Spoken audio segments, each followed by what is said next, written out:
All right, welcome back to the Copywriters Podcast with your host, the world's greatest copywriting coach, David Garfinkel. David, how you doing today?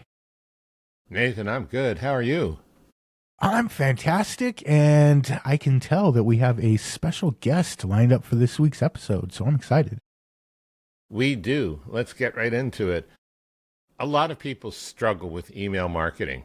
Today's special guest, Tom Ruwitch, has been at it for a quarter of a century, and he's discovered some pretty interesting things about using stories as well.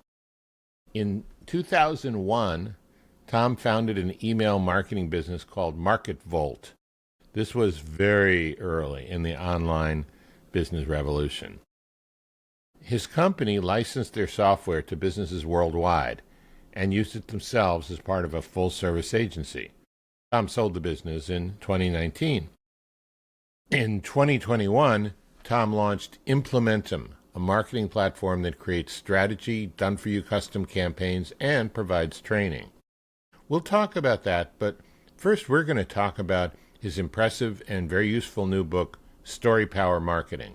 His simple and practical approach puts storytelling in marketing within the reach of just about anyone, whether you consider yourself a storyteller or not.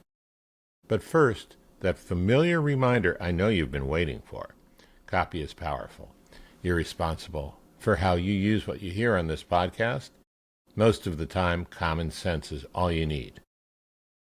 But if you make extreme claims, and if you're writing copy for offers in highly regulated industries like health, finance, and business opportunity, you may want to get a legal review after you write and before you start using your copy. My larger clients do this all the time. So, Tom, welcome, and thanks for joining us. Thanks, David. Really, really excited to be here. Yeah. So, Tom, you and I share the same beef with the idea that the best stories for business are the hero's journey. Before we get into your approach for sales storytelling, could you share what you find wrong with this widespread devotion to hero's journey stories? Yeah, and I'll answer your question with a story. I had a client come to me, read my book, signed on for my business Story Power Marketing, and he said to me, Tom, the thing that I love about what you do is you keep it simple. And he told me that he had bought the book and signed up for the coaching program with one of these guys who preaches that storytelling is all about the hero's journey. There's a protagonist and there's a guide, and the metaphor is that your client is Luke Skywalker and you're Yoda, and there are 12 steps. And this poor guy, a financial advisor, who all he wanted to do was get some emails out the door, and every time that he sat down to do it, he would just be like, whoa, okay, which step comes first? Am I on step 6 or step 7? It just is so darn complicated. And ultimately, it's a really great model if you want to write a screenplay, if you want to write the next Star Wars or whatever.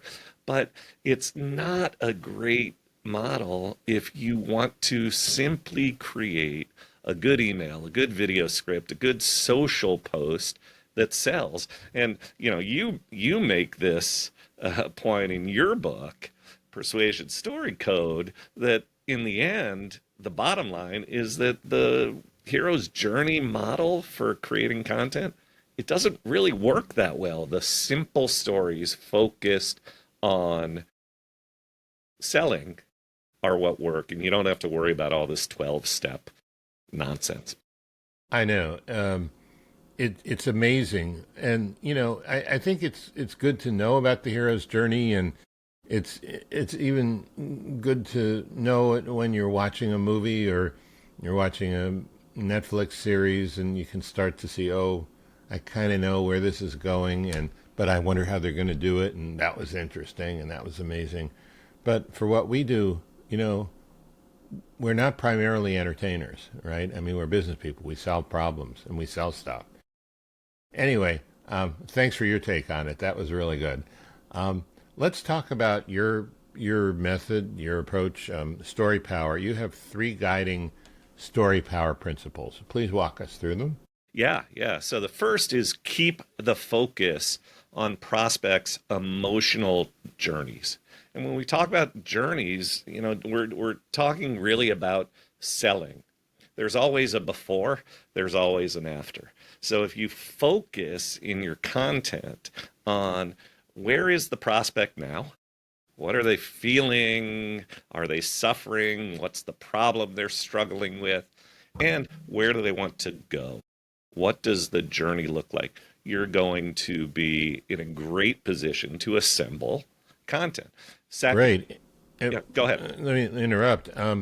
I really like that because, if someone has an experience or goes to a certain provider or buys a certain product and a friend says, so what was it like? That's what the friend's really asking for. What was it like when you started? And then, what was it like afterwards? So I love that. That's a great principle. I'm sorry. Go ahead with your second one. And I'll tie it actually back to your last question with the whole hero's journey. I see so much copy. This stuff sticks out like a sore thumb. The ones who have been coached in this concept, and first of all, you'll see that word guide all over their content. We will guide you. I am a trained guide, blah, blah, blah. And all of that focus is on me, Yoda. You need me.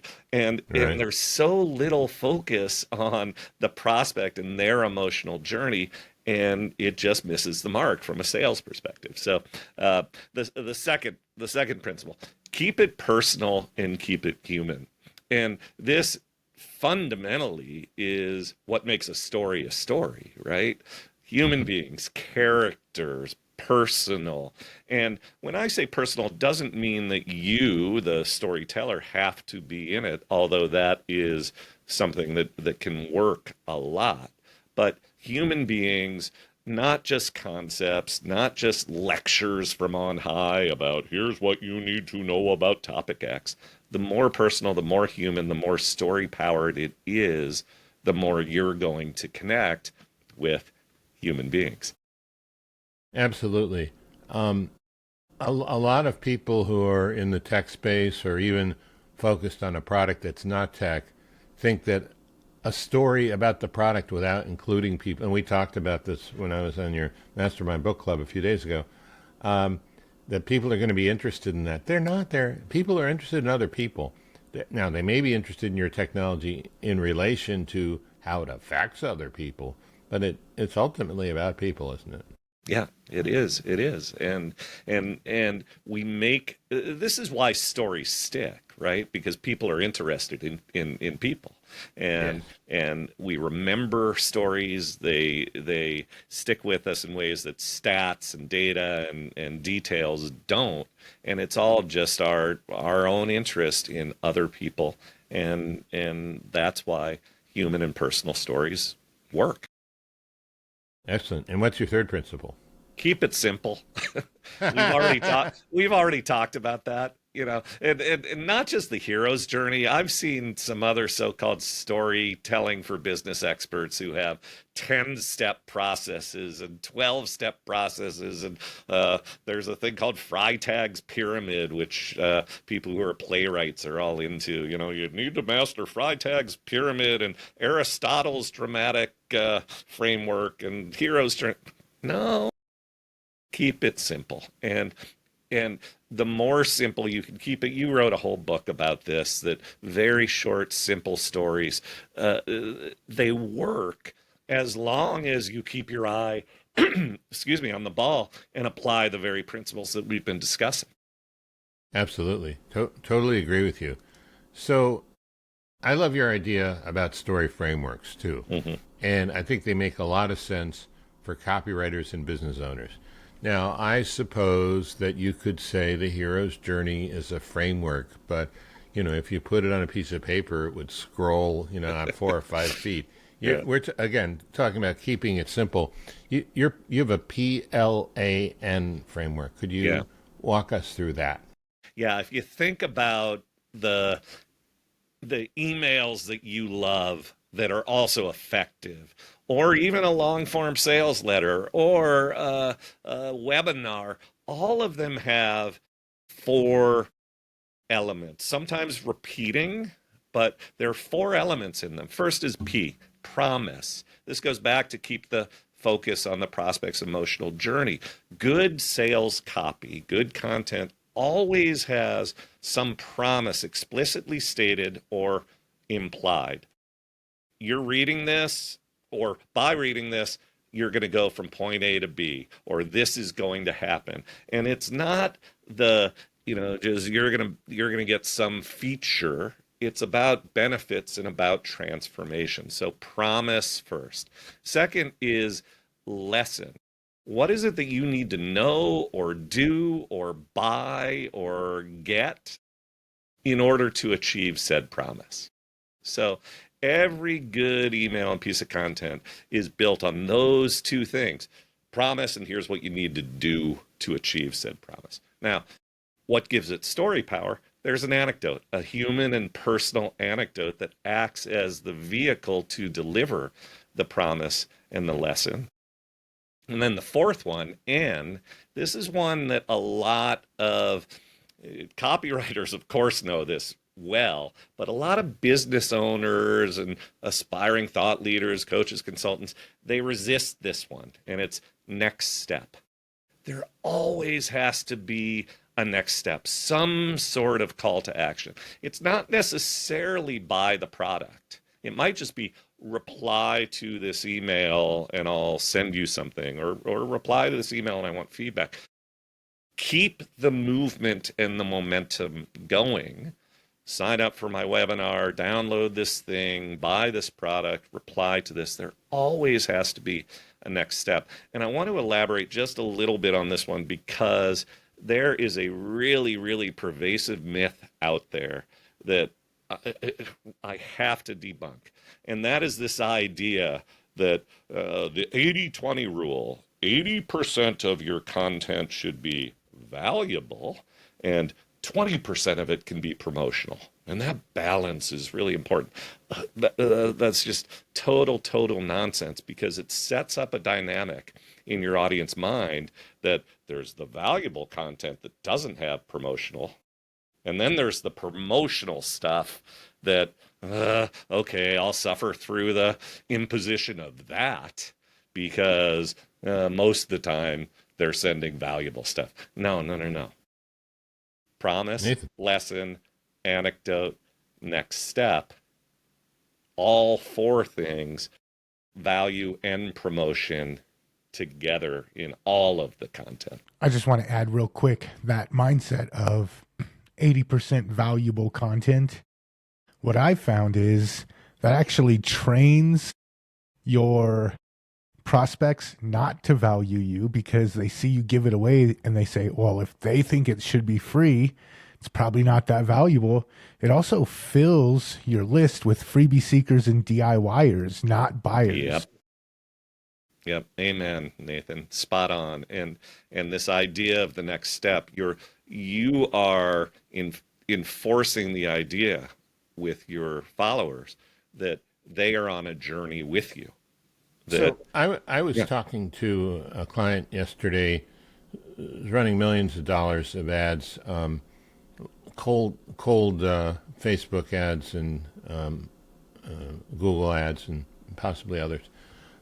And he said that there needs to be value in each one of them. And his definition of value, I think, is much closer to what you're talking about than this, kind of scaredy cat rule of, oh my God, don't let them know you're selling anything. Right. And his idea was value is the promise of something they want. That in out itself is value. Value is showing them how to get out of a situation that they're in that they don't want to be in. So, yeah, I think it's time for all of us to revisit that point a little. Okay. We actually talked about this kind of in another context before the call. But let's talk about Gene Schwartz's speech at Rodale and the idea that copy is written. It's not written. Copy is assembled. Yeah. So Gene Schwartz, great copywriter, wrote a book called Breakthrough Advertising that a lot of copywriters consider sort of a seminal work, a Bible of the industry, if you will. And after he retired, or as he was nearing retirement, I'm not sure which, he went and gave a speech at Rodale, a publishing house with some of the best copywriters in the world. And this line came out: copy is not written, copy is assembled. And when we were talking before we went on air, I shared with you that that quote is easily the one that I share more often than any with any of my clients, because there's a powerful story implied in that, and it is the story of the people that I work with and wish to help. The before: copy is written, sitting in front of the blank screen, waiting for the muse to strike, thinking, I'm not a writer, I can't do this. Content creation is so hard. And then the after is, I've done the work, I've gathered the building blocks. Eugene Schwartz, by the way, was the greatest researcher of all the copywriters. That's why he was the best, gathering the building blocks. I understand the frameworks, which are not rocket science, and I can assemble the pieces into the frameworks. And when you remind someone who's struggling with the notion of content creation, who might believe the idea that, oh, if you get good, persuasive, client attracting content out there, you can build businesses on that. They may believe that, but they feel stuck. When you help them realize that no, copy's not written, it's not a magic art, it doesn't require you to be some kind of creative genius. It is a craft, an act of assembly, and I can teach you how to do it. Here is the framework to do it. The relief and the confidence and the momentum that builds is just monumental. Have you had that experience with clients you're coaching or training? Oh, amen. Yeah. The guy I was talking about before, who was all stuck in the hero's journey stuff. And financial advisor guy. Financial advisor. And once we sort of introduced the plan framework, he absolutely broke through. I'll give you another story, another example. An executive coach. So before she met me, she helps CEOs and high-level executives.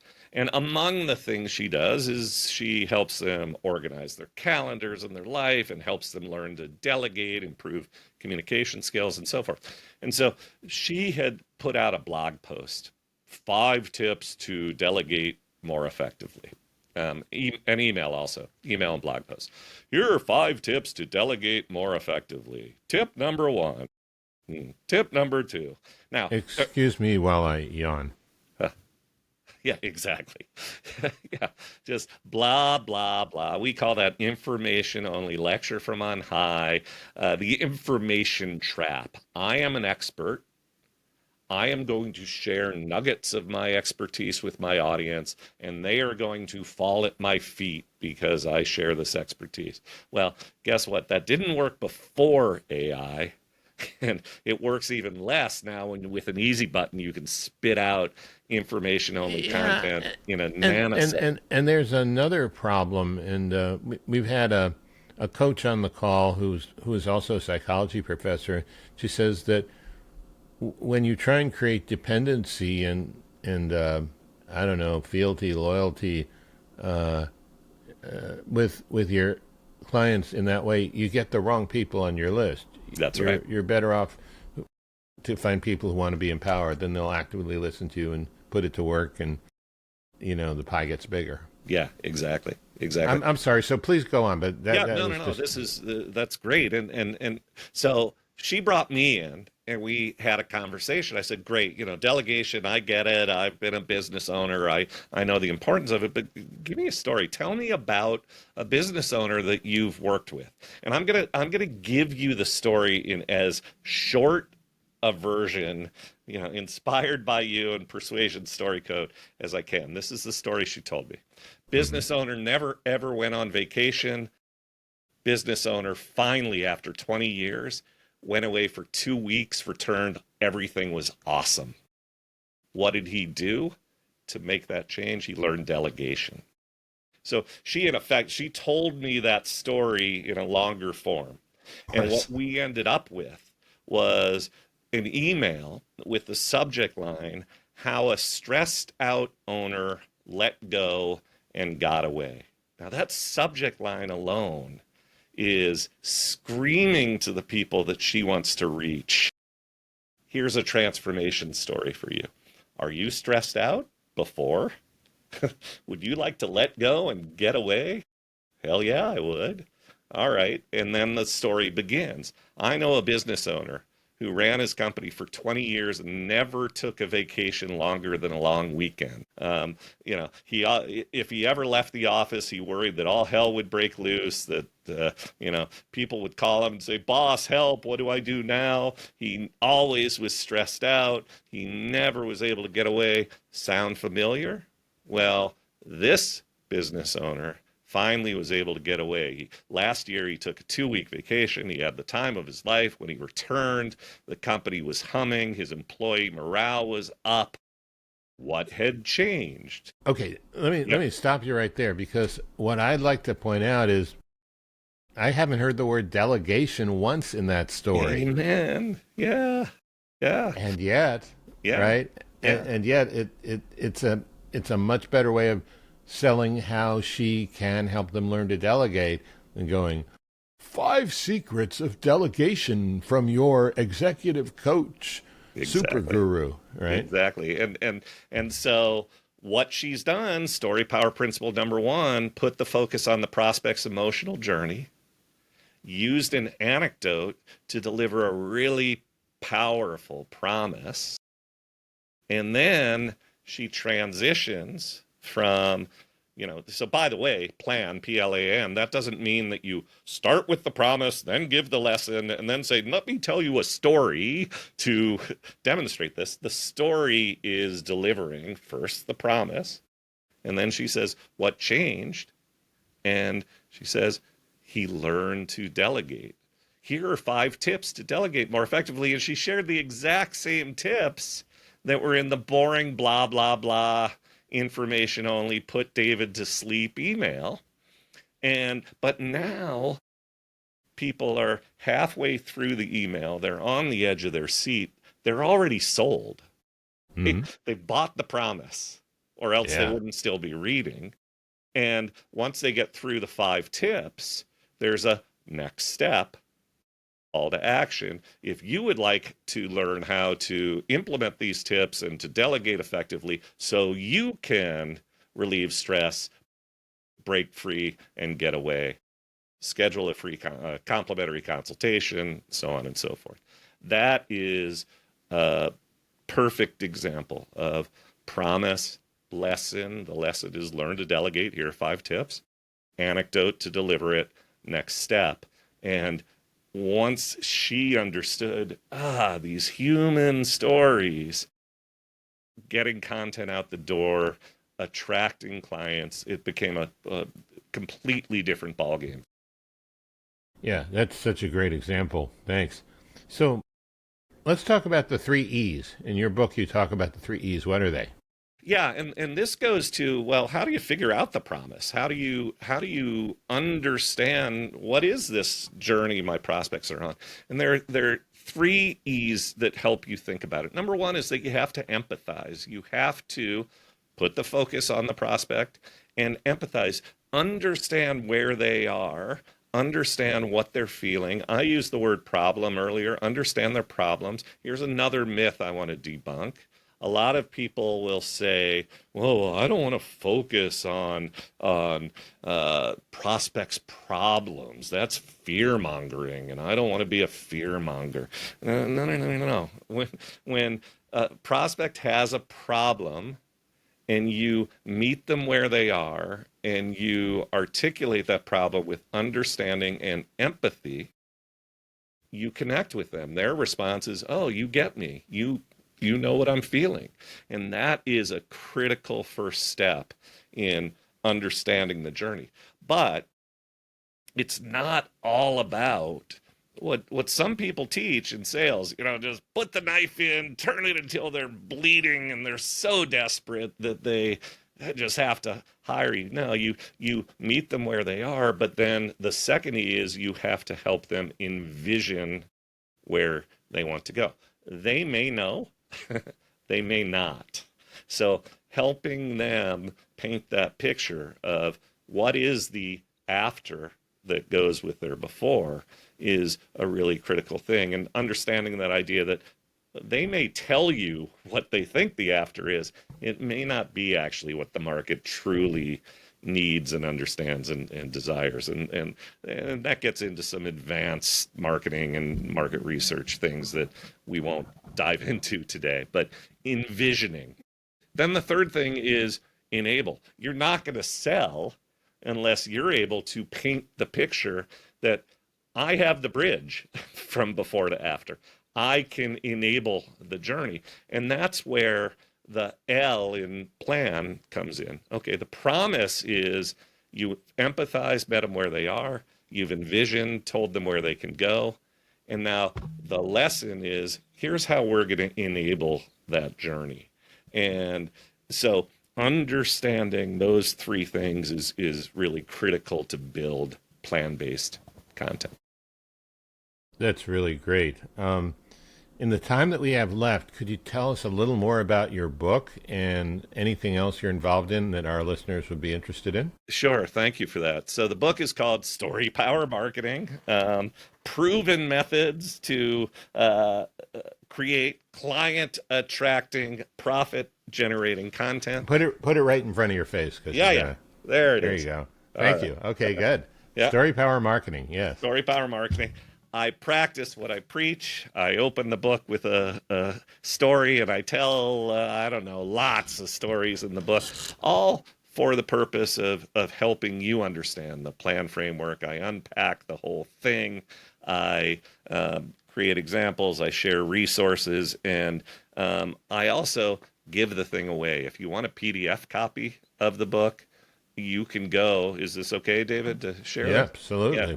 Go to yourgiftfromtom.com, yourgiftfromtom.com/David, yourgiftfromtom.com/David. And you can download a free PDF copy of the book.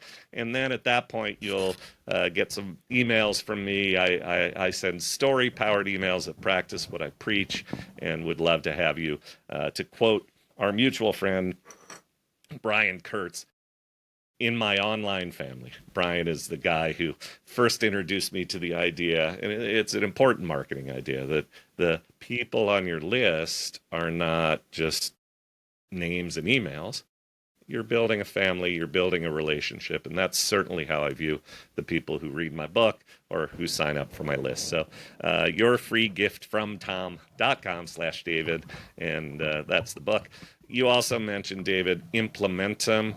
One of the things that I discovered, I sold my software company in 2019, started Story Power Marketing to focus on the content creation piece, and then realized that a lot of my clients were drafting better emails, better social posts, better presentation decks, but not getting them out the door because they were getting stuck with their tech stack or lack thereof. That's when I started the business Implementum, which is marketing technology and operations technology, to help you after you've created those stories to get them in front of the right people at the right time. So I'd be happy to. People find out about that on your website, Story Power Marketing? They can go to Implementum. Think implement and momentum mushed together. So implementum.net. That's where you can learn about Implementum. Implementum.net. Okay. Yeah. That's good. We will make sure to have links to both of those in the show notes.